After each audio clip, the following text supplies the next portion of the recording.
Hello everyone, नमस्कार। एक बार फिर से आप सभी का बहुत बहुत स्वागत करता हूं आइडिया ऑफ भारत वाली सीरीज के अंतर्गत। आज के सेशन में हम चर्चा करने जा रहे हैं एक नया कंसेप्ट, नया टॉपिक, या कहें कि भारतीय सभ्यता का सबसे प्रसिद्ध सिद्धांत वसुधैव कुटुंबकम पर। जी हां दोस्तों, वसुधैव कुटुंबकम को हम सामान्य अर्थों में समझने का प्रयास करेंगे। हालांकि इसका आर्थिक रूप से अर्थ, शाब्दिक अर्थ के रूप से अगर देखा जाए ना, तो काफी विशाल सिद्धांत है ये। कुछ स्लाइड में या कुछ शब्दों में समेटना संभव नहीं है। इसका भावार्थ जो है वो बहुत विशाल है, लेकिन फिर भी हम एग्जाम के दृष्टिकोण से उसके सामान्य परिचय के रूप में आज इसे समझने का प्रयास करेंगे। सेकेंड यूनिट का हमारा सेकेंड टॉपिक आज चल रहा है, आज डिस्कस करने वाले हैं। इस प्रकार से सेकेंड यूनिट में 2 टॉपिक हमारे और बच जाते हैं, जिस पर हम कंटिन्यू इसी प्रकार से पर डे रूप में चर्चा करेंगे। दोस्तों, मॉर्निंग में 7 बजे क्लास में आपको कोई प्रॉब्लम आ रही हो, जैसे आइडिया भारत 7 बजे चल रही है, आप लोगों के लिए समस्या अगर आ रही हो तो आप मुझे कमेंट करके बता सकते हैं। इसको नेक्स्ट टाइम में भी इसको जो है शिफ्ट कर सकते हैं, कोई प्रॉब्लम नहीं आएगी। और दिक्कत नहीं है तो चले दीजिए, ऐसे कोई दिक्कत ही नहीं है। क्लियर है ना। एक प्रश्न है, वसुधैव कुटुंबकम की अवधारणा को समझाइए। ये आसान भाषा में ही इसका प्रश्न पूछा जाता है, ज्यादा कुछ डिफिकल्टी इसमें आ रहती नहीं है। बस आप लोग इतना समझ लीजिए कि वसुधैव कुटुंबकम जो है ना, इस शब्द का अर्थ क्या है ना। ये शब्द अपने आप में ही एक सिद्धांत है। यही शब्द अपने आप में एक सिद्धांत है और इसी शब्द का आपको अर्थ समझना है और इसकी प्रासंगिकता देखनी है अंतरराष्ट्रीय दृष्टिकोण पर। क्लियर है। तो मेरे प्यारे दोस्तों, इसकी अगर हम अवधारणा की बात करें, तो इसकी अवधारणा की शुरुआत जो है महाउपनिषद में उल्लेखित एक श्लोक से होती है।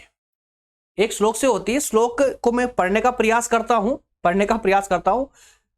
अय बंधुरय नेति गणना लघुचेतसाम उदाचरिता नाम तु वसुधैव कुटुंबकम। हालांकि ठीक है, चला लीजिए काम ना। इसका अर्थ होता है श्लोक का, मैं वापस से रिपीट नहीं करूंगा श्लोक को, क्योंकि मैं भी ठीक से इसको रिपीट नहीं कर पा रहा हूं, तो आप भी ज्यादा प्रयास ना करें। लेकिन हाँ, एग्जाम में, लेकिन एक बात मैं आपको स्पष्ट बताऊं दोस्तों, अगर एग्जाम में इस प्रकार के शब्दों का अगर हम प्रयोग करते हैं, है ना, एग्जाम्पल के रूप में अगर इस्तेमाल करते हैं, तो बहुत अच्छा हमारा इसका प्रभाव पड़ता है एग्जामिनर पे। ठीक है ना। तो श्लोक का अर्थ है कि यह मेरा वह तेरा, यह मेरा या वह तेरा, या ये मेरा है वो पराया है, ऐसा विचार जो होता है ये संकीर्ण मानसिकता का घोतक होता है। क्या कहना है इसका? अय बंधुरय नेति गणना लघुचेतसाम, है ना, कि ये मेरा है या पराया है, ऐसी मानसिकता रखने वाला जो मस्तिष्क होता है वो संकीर्ण विचारधारा का घोतक होता है। संकीर्ण विचारधारा का जो श्रेष्ठ जन होते हैं उनके लिए सारा संसार एक परिवार अर्थात कि कुटुंब की तरह होता है, कुटुंब के समान होता है। और यही है वसुधैव कुटुंबकम। सिर्फ इतनी सी बात कि संपूर्ण संसार एक परिवार है, एक कुटुंब है। अगर हम एक लाइन में इसके अर्थ की बात करें तो इसका अर्थ यही होता है। आइए थोड़ा सा इसको विस्तार देते हुए हम आगे समझने का प्रयास करते हैं, जैसे सिद्धांत धीरे धीरे हमारे मस्तिष्क में प्रवेश कर जाएगा। और याद रखिएगा, छोटा सा सेशन होने वाला आज का, कोई ज्यादा लेंदी नहीं होगा, इसलिए कृपया करके एंड तक बने रहे, है ना। अच्छे से इसको पूरे सिद्धांत को समझिए, उसके बाद में फिर बात करेंगे इसमें, है ना। बात करेंगे का अर्थ ये है, बताइएगा मुझे कि कंप्लीट समझ आया या नहीं आया। क्योंकि देखिए दोस्तों, ये एक संस्कृति है, एक्चुअल में आइडिया ऑफ भारत और कुछ नहीं बल्कि प्राचीन भारतीय संस्कृति है। हम अपनी सभ्यता और संस्कृति के बारे में यहाँ पर पढ़ रहे हैं, है ना। तो संस्कृति को डायरेक्टली एक ही बार में थोड़ा समझना कभी कभी थोड़ा सा मुश्किल सा हो जाता है। लेकिन आप लोग जो है ना, इतने निराश ना हो, अगर समझ नहीं भी आता हो ना तो भी निराश होने की आवश्यकता नहीं है।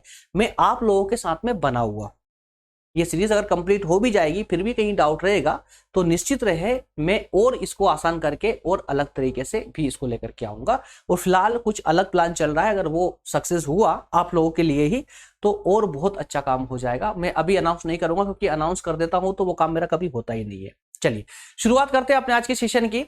तो इस प्रकार जो हमने श्लोक पढ़ा, उस श्लोक में देखा कि मेरा और पराया करने वाला जो मस्तिष्क होता है या जो विचार होते हैं वो संकीर्ण विचारधारा होती है ना। जबकि वसुधैव कुटुंबकम की धारणा यह है कि जो विद्वान पुरुष होते हैं, जो विद्वान व्यक्ति होते हैं, वो संपूर्ण संसार को अपना मानते हैं, एक कुटुंब मानते हैं, एक परिवार मानते हैं। तो इस प्रकार से वसुधैव कुटुंबकम जो है एक सामाजिक दर्शन है। ये सामाजिक सोच है जिसका आशय है कि पूरा विश्व एक परिवार है।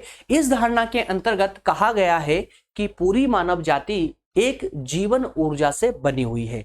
जिस संपूर्ण विश्व में जो भी मानव है वो एक जीवन ऊर्जा से बने हुए, एक जीवन ऊर्जा से बने हुए। यदि हमारा परमात्मा एक है तो हम अलग अलग कैसे हो सकते हैं? यदि समुद्र एक है तो उसकी बूंदें अलग कैसे हो सकती है? हम सबको बनाने वाला परमात्मा ही है और वह एकमात्र है, एक है।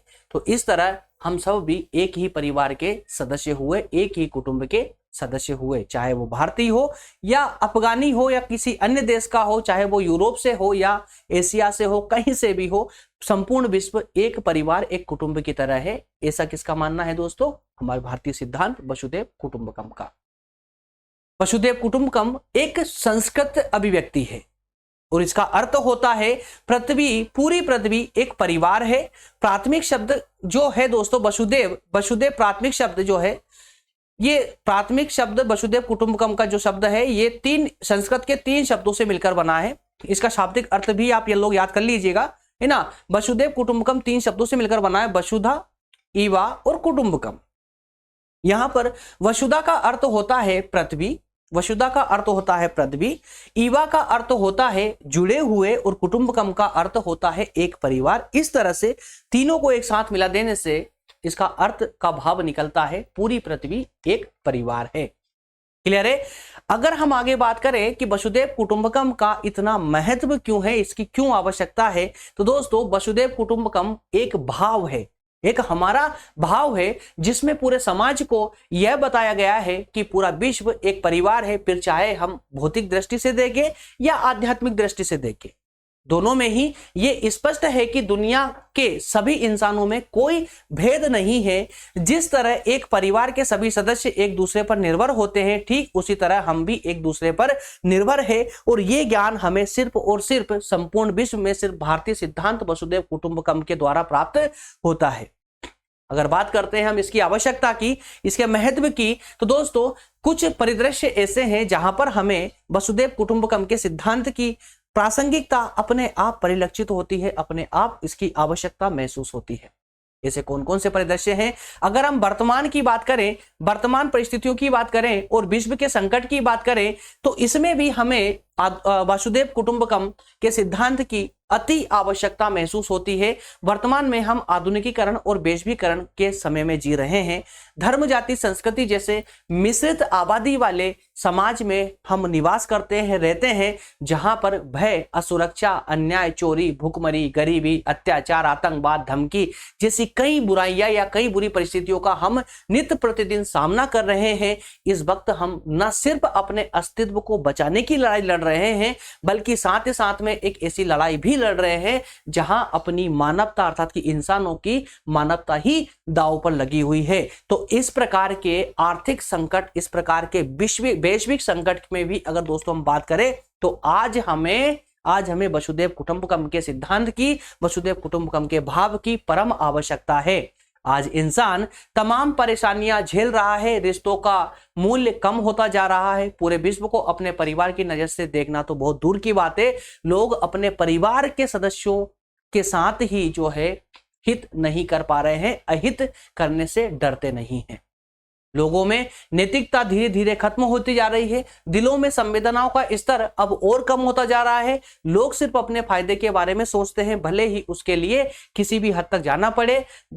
लोग जाने के लिए तैयार भी रहते हैं, इस हद तक लोग तैयार भी रहते हैं। तो अब बताइए मुझे इस प्रकार की साधारण भाषा शैली में कुछ भी मुझे यहाँ से अलग से बताने की क्या आवश्यकता है? क्या इसको लेकर के कोई कहानी सुनाने की आवश्यकता है?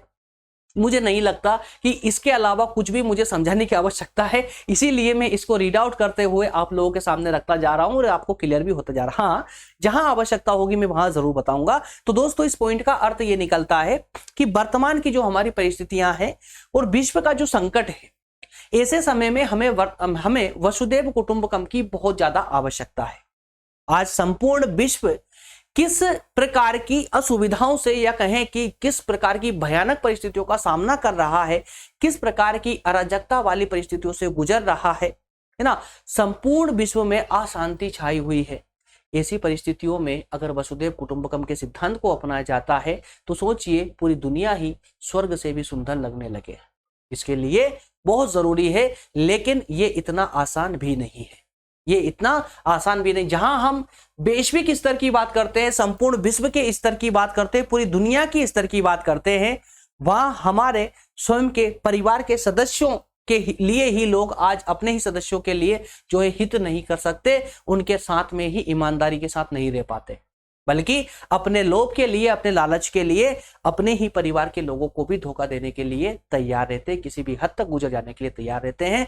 तो जब एक परिवार के अंदर ही लोगों की इतनी संकीर्ण मानसिकता हो चुकी हो, तो फिर वसुधैव कुटुंबकम के सिद्धांत को संपूर्ण विश्व के स्तर पर कैसे लागू किया जा सकता है, यह भी एक बड़ा प्रश्न है।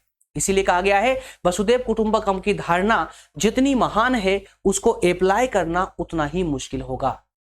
लेकिन फिर भी समय की पुकार से हम नजरअंदाज नहीं कर सकते। आज के समय की पुकार है वसुधैव कुटुंबकम। दुनिया में शांति की पुनः स्थापना के लिए एक बार फिर वसुधैव कुटुंबकम की आवश्यकता है, ताकि लोग विभिन्न विभिन्नताओं के होते हुए भी, अनेकताओं के होते हुए भी एकता का एहसास कर सके।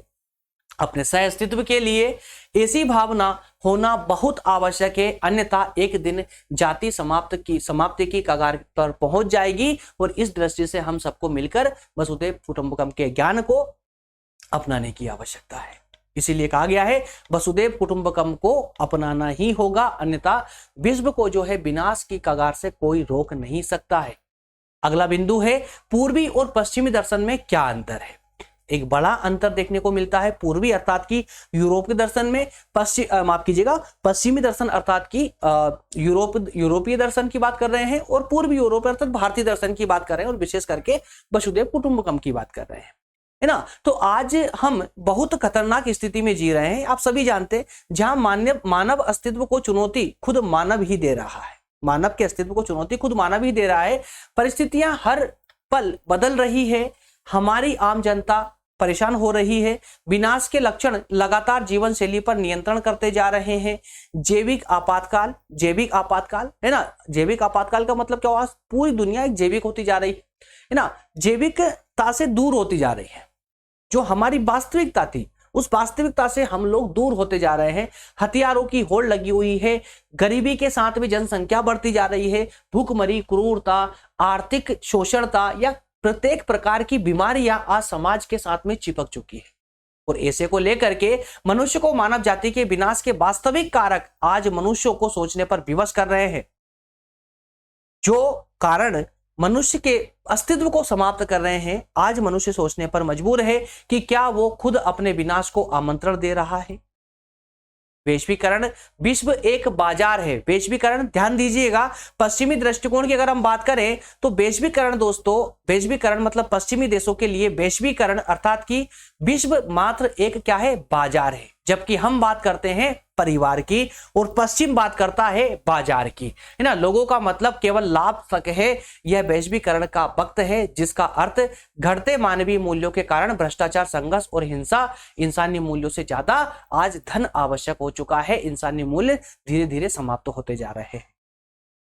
वसुधैव कुटुंबकम उदाहरण के लिए विश्व एक परिवार है ना। पश्चिमी दृष्टिकोण के अनुसार पूरा विश्व क्या है दोस्तों, एक बाजार है। जबकि वसुधैव कुटुंबकम की धारणा के अनुसार विश्व क्या है, एक परिवार है। पूर्वी दृष्टिकोण के अनुसार हम ये मानते हैं कि वसुधैव कुटुंबकम का अर्थ विश्व एक परिवार है। इसका अर्थ है कि संपूर्ण विश्व का एक एकल परिवार है, जो प्राचीन ज्ञान के माध्यम से विश्वव्यापी नागरिकता और सिद्धांत से सद्भाव की संस्कृति को आगे बढ़ाता है। क्लियर है। वसुधैव कुटुंबकम दुनिया फिर भी एक परिवार है, दुनिया फिर भी एक परिवार है। भारत अतीत में भी सद्भाव का एक वाहक रहा है, प्राचीन समय से ही, क्योंकि वह भारत ही था जिसने वसुधैव कुटुंबकम की सामान्य अवधारणा को बताया। आम जनता का पूरा ध्येय वसुधैव कुटुंबकम की सोच को चरितार्थ करना है। जब तक आम जनता एकता की भावना से निहित नहीं होती है, तब तक आम जनता में विश्वासघात और सद्भाव की गिरावट देखने को मिलेगी। सद्भाव से रहने के लिए सभी धर्मों का सम्मान करना चाहिए।